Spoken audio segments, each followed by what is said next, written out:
我们知道，当前全球南方已经成为世界多极化进程中不可忽视的重要力量。从亚洲、非洲到拉丁美洲，全球南方正以其独特的视角和声音改变全球治理的格局。今天，我们的论坛将聚焦全球南方参与全球治理的路径来展开讨论，希望通过这场对话为我们带来全新的启发。首先，让我们有请环球时报社副总编辑白龙先生发言。环球时报在2024年最后一篇社评的开头写道：世界之变加速演进的脚步正在惊起尘埃。我想大家都能感受到，在一个加速演进的世界变局中，全球南方国家正在尘埃中不断升起，成为不可忽视的重要力量，推动这个世界朝着更加平等、有序、包容的方向迈进。全球南方国家群体性崛起已经成为国际政治格局中的重要现象。金砖国家、上合组织等机制的成立和发展，正是全球南方国家团结协作、共谋发展的生动写照。这些机制不仅为成员国提供了经济合作的坚实平台，也为他们在政治、安全等领域开展合作提供了重要契机。环球时报近年来报道全球南方的相关文章数量逐年增加，报道主题和报道形式也越来越广泛和多元。同时，我们也注意到其他全球南方国家加强与中国互动的强烈呼声。环球时报研究院去年10月对亚非拉等地区进行了民意调查，结果显示，超过80%的受访者认为，金砖国家能代表全球南方在国际舞台上发声。近90%的受访者认同中国的发展经验对其他全球南方国家有示范和借鉴意义。当然，我们也看到全球南方国家发展道路上面临的一些困难。我想首当其冲的就是经济全球化正遭受的严重冲击。在全球治理的进程中，全球南方国家虽然发挥着越来越重要的作用，但其话语权仍然相对较弱。这主要体现在国际规则的制定、国际组织的决策等方面。全球南方急需努力提升自身的全球治理话语权，而媒体在这方面扮演着举足轻重的角色。首先，媒体应成为全球南方国家团结合作的桥梁与纽带。我们应积极报道全球南方国家间的合作典范，展示他们如何携手并进，共同在国际舞台上发出响亮声音。其次，媒体要积极参与并深入报道国际规则的制定和修订过程，特别是那些与全球南方国家利益息息相关的议题，以确保过程的公开透明。媒体应当充分发挥作用，为全球南方国家在国际规则制定中争取平等的话语权和参与度提供有力支持。第三，全球南方国家应高度关注并大力推动媒体人才培养和内容能力建设。近年来，环球时报成功举办了多场外国媒体记者走访中国的交流活动，这些活动增进了彼此之间的了解与友谊，为推动媒体人才培养和内容能力建设提供了宝贵经验与丰富素材。最后，期待各位媒体同仁为全球南方参与全球治理的路径探索提供真知灼见，相信通过我们的不懈努力，全球南方国家将在全球治理进程中发挥更加重要的作用，共同开创更加美好的未来。谢谢白总，感谢您的精彩发言。下面让我们有请中国网总编辑王晓辉先生发言。 Global South is not a new concept, but it's getting more and more attention in the 21st century. In terms of GDP, the Global South has surpassed the total GDP of the developed countries. Along with its rise in the economy, the Global South has played a more important part in world politics. Prior to 1970s, the major pursuit of developing countries was to fight against hegemony and to win independence. After the end of the bipolar era, Global South have participating in global governance in a more active manner. Global South is not a political entity. It is not even an economic entity. In my opinion, it is a group of developing countries in Africa, in Latin America, in Southeast Asia, who wish to improve their people's lives through economic development and to determine their own fate through participating global governance. As to the question of how to enhance their positions in global governance, I'd like to give my suggestions with a few keywords. The first keyword is growth. Only by economic growth can Global South countries achieve real independence and self-reliance. The second keyword I want to give is voice. The power of speech is dominated by a few developed countries. So, the Global South countries should take every opportunity to have their voice heard and their appeal understood by people all over the world. The third keyword is innovation. Thanks to the new technologies such as the internet, the AI, the world has become flat in some areas and to some extent. And that in turn shortens the distance between the developing countries and the developed countries. The fourth keyword I want to give is cooperation. Cooperation between and among Global South countries, cooperation with developed countries will help us to move on a faster track and enhance our presence in world economy and our role in global governance. If Global South countries can do a good job in the above four aspects, they would be able to speed up their steps to modernization and inject Southern power into global prosperity and development. Thank you. 非常感谢王总的精彩致辞，我相信大家对4个 keywords 都印象非常深刻。那么下面让我们有请卢旺达非中评论副总编辑麦克乌维泽伊马纳先生发言。The Global South is vital pushing for a multiple world where power is not concentrated but shared. This means countries like those in Africa and Asia must have strong say in global decision, but promoting trade and cooperation within ourselves. We can counterbalance global economic disparity. In increasing our discourse, power in a global governance is crucial. We need to speak up more international forums, promoting our solution and work together.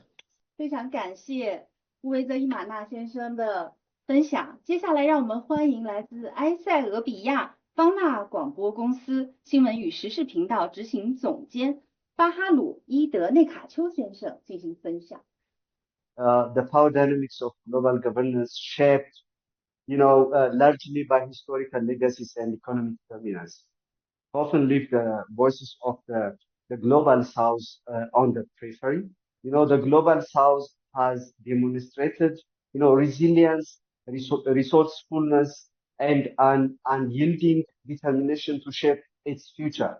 So the rise of, regional alliances like the African Union, ASEAN, CELAC is, a testament to the collective power of the developing nations, and initiatives like, BRICS, now it becomes BRICS Plus, are redefining economic cooperation and The global south must harness technology to amplify its voice. Digital platforms can democratize participation, allowing nations and communities to bypass traditional gatekeepers of power. I know China is doing great jobs by these BRI initiatives, and also we have this BRI digital try to connect all the global souths at once. So we need to have our own platforms, social media platforms. I know we use Weixin as a means of communication at global south level, but we need to make it like strong, like Facebook and other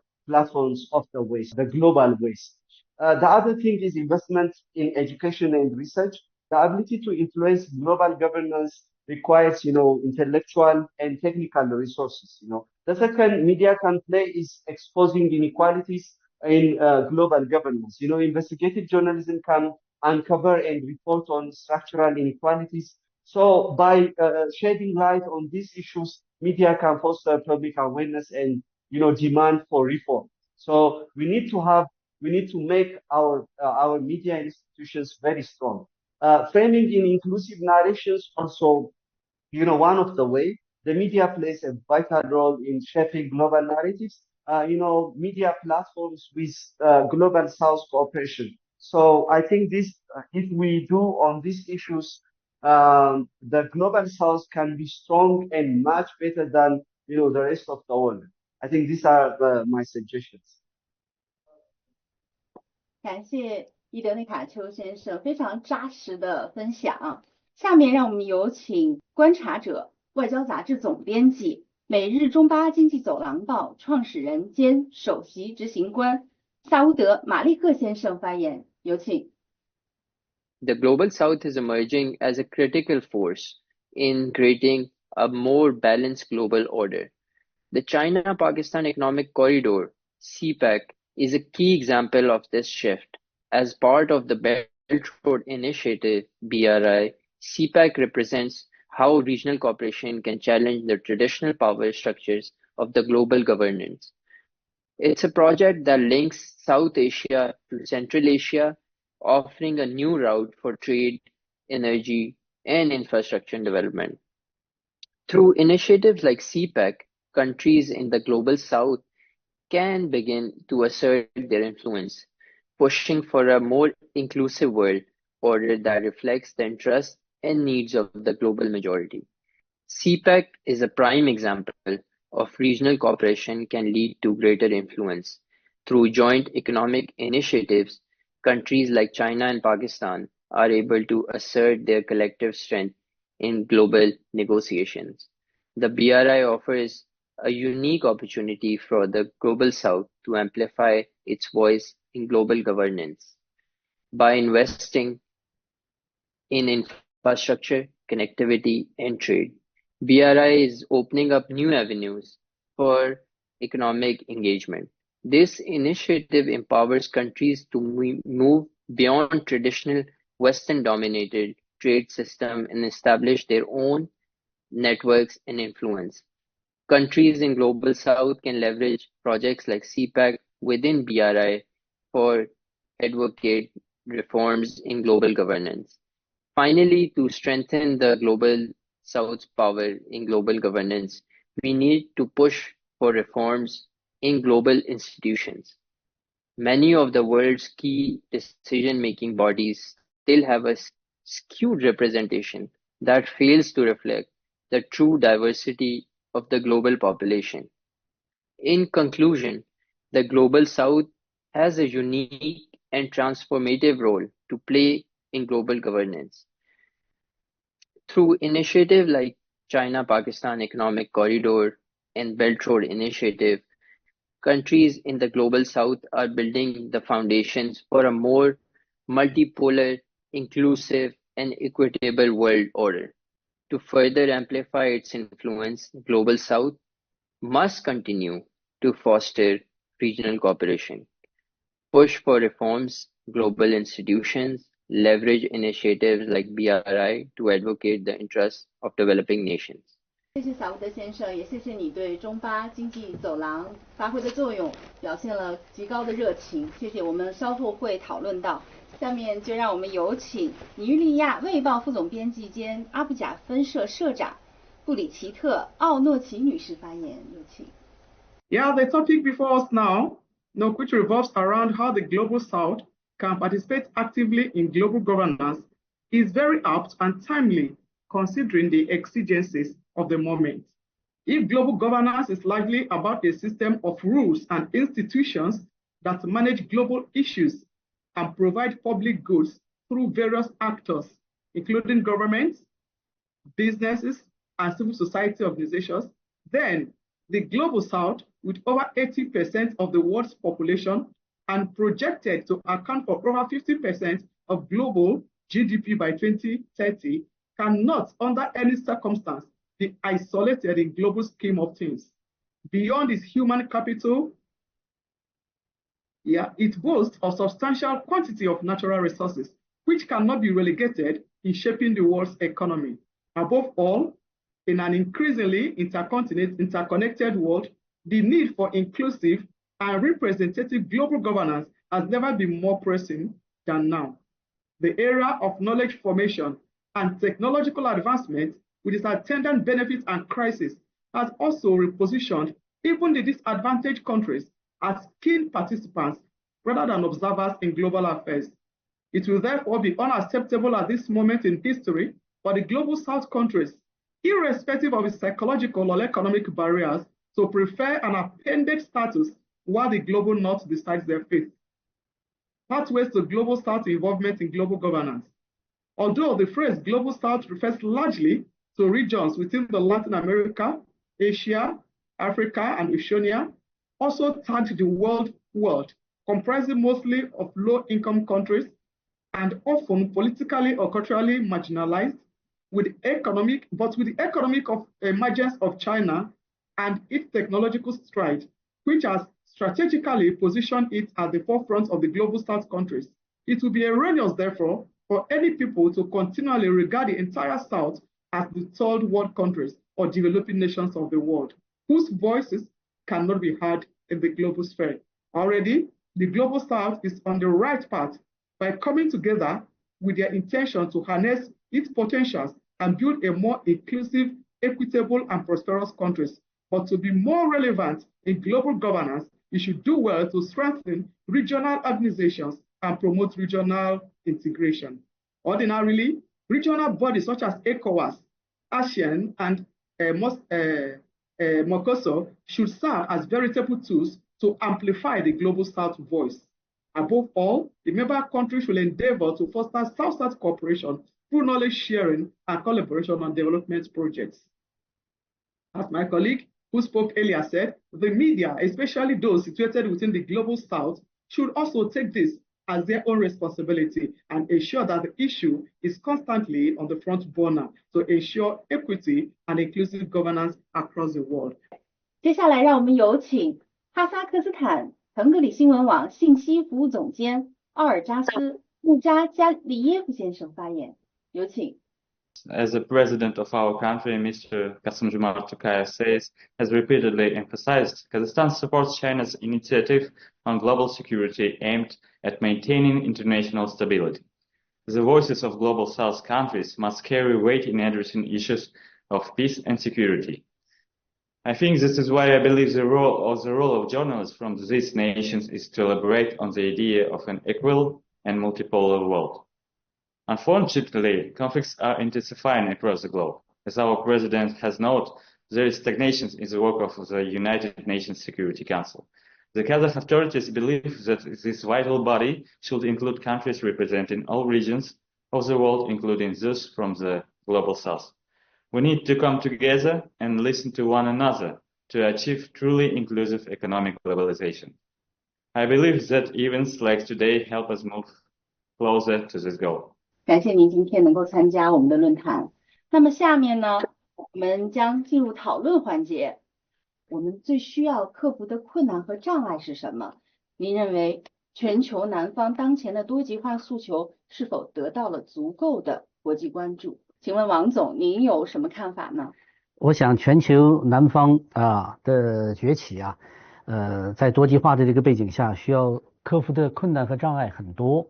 但我想呢，最大的一个应该是国际组织这些规则的一些改革，因为以往的这个国际组织的规则呢，都是富人俱乐部制定的，他们忽略了全球南方或者是说发展中国家的利益和诉求，在这一方面应该加以改革，但是这个应该是一个很困难的事情，需要金砖国家需要全球南方的国家不断的努力，发出自己的声音，提出自己的诉求。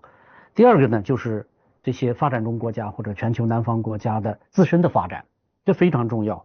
只有自身的发展，才能够获得真正的独立自主。还有一点，也就是第三点，就是全球南方国家内部的团结与合作。我刚才说，全球南方国家呢，它不是一个政治实体，也不是一个经济联盟。这些全球南方国家之间还有很多问题，之间也有很多矛盾。我们如何把目光放得长远，去关注全球南方整体的发展？这样呢，才能够“一带一路”才能走得更远，金砖机制等等才能发挥更大的作用，就是团结与合作。Despite representing the majority of the world's population, countries in the global south have historically been underrepresented in decision making in institutions like the UN, United Nations, the IMF, International Monetary Fund, and World Bank. One of the most effective ways to amplify the voice of Global South is through regional cooperation and alliances. By coming together, countries in Global South can build collective bargaining power and advocate for their shared interest in global institutions. The more united Global South is, the stronger its influence will be in global discussions and decision making through processes. 你认为全球南方如何通过区域协作、制度创新，在全球经济体系中争取到更多的公平和包容？ One of the biggest challenges in global governance is ensuring that globalization benefits everyone. Initiatives like CPEC provide an alternative and traditional exploitative model of globalization. CPEC has already transformed Pakistan's infrastructure with investment in roads, energy, and industrial development. This has not only boosted Pakistan's economic potential but also strengthened regional interconnectivity. By improving infrastructure and promoting trade, CPEC is opening up new economic opportunities for Pakistan and other nations in the region, fostering sustainable growth into global trade and investment flows. The BRI is helping to reshape global economic relations, moving away from a model dominated by the West and towards one that fosters collaboration, mutual benefit, and shared growth. We need to make our economy to grow fast, and unless we grow up our economy and our financial stability in the global south, we can't compete with the rest of the world.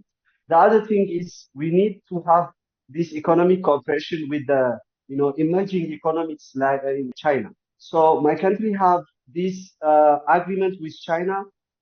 We call it currency swap, so that we can sell our goods to China with Chinese yuan and RMB, and also we can buy something from China with our own currencies by avoiding dollar.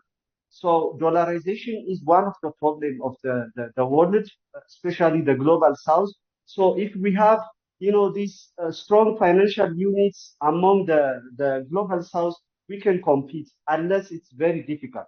So BRI and BRICS have this initiative roles to equip the developing nations like Ethiopia to have this the economy to boost, like what China is doing with Pakistan is also a very good example so that they can have this economic integration between Pakistan and China. We can also have this economic integration with all the BRICS states. So we have this renewable. 你认为全球南方的媒体如何突破既有的舆论体系的限制，塑造更具影响力的全球话语体系？ There is this popular saying in this part of the world that he who pays the piper dictates the tune in the global arena. So for me, I think the one of the first things to do for them to regain their voice is to put it out in order, assert itself economically and politically. We have experience in our parts of Africa where our leaders have to go to some European countries to be assessed before they become presidents or they are found worthy to govern their own sovereign nation. This shouldn't be. The reason is because a lot of these countries depend on aid, depend on donors, because they have not been able to grow their local economy. So for it to be more relevant, it has to try as much as possible to be self-dependent.